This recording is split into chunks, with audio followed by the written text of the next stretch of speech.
कोल्हापूरमधील चंदगडचे आमदार शिवाजी पाटील यांना मोबाईलद्वारे अश्लील मेसेज आणि फोटो पाठवून त्यांना हनी ट्रॅपमध्ये अडकवण्याचा प्रयत्न करत त्यांच्याकडे 10 लाखांची मागणी एका महिलेने केलेली आहे। पाटील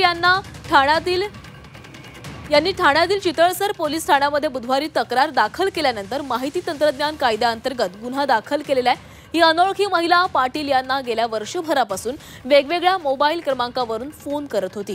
तिने सुरुवातीला त्यांच्याशी चॅटिंग केल्यानंतर त्यांना फोन करून मैत्रीची इच्छा व्यक्त केली। संवाद वाढल्यावर काही तरुणींचे अश्लील फोटो पाठवले। पुढे त्यांच्याकडे तिने कधी 1 लाख, कधी 2 लाख, तर कधी 5 लाख रुपये अशी एकूण 10 लाखांची मागणी केली। आणि या संदर्भात अधिक माहिती घेऊयात आमचे प्रतिनिधी शुभम कोळी आपल्या सोबत आहेत। शुभम, कोल्हापूरचे चंदगडचे आमदार शिवाजी पाटील यांना हनी ट्रॅपमध्ये अडकवण्याचा प्रयत्न झालाय, काय हा सगळा प्रकार आहे? चंदगड विधानसभा मतदारसंघाचे आमदार आहे शिवाजी पाटील। त्यांनी जो आहे तो एका महिलेवरती आरोप केलेला आहे। व्हॉट्सअपद्वारे त्यांना हनी ट्रॅप करण्याचा प्रयत्न जो आहे तो केलेला आहे।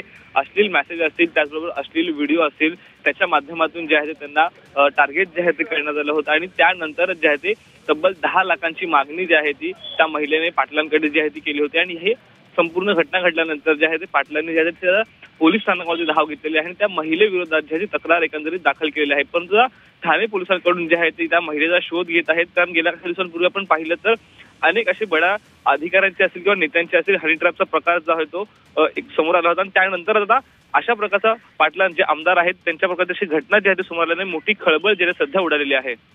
नक्की शुभम, धन्यवाद दिलेल्या सविस्तर माहितीसाठी।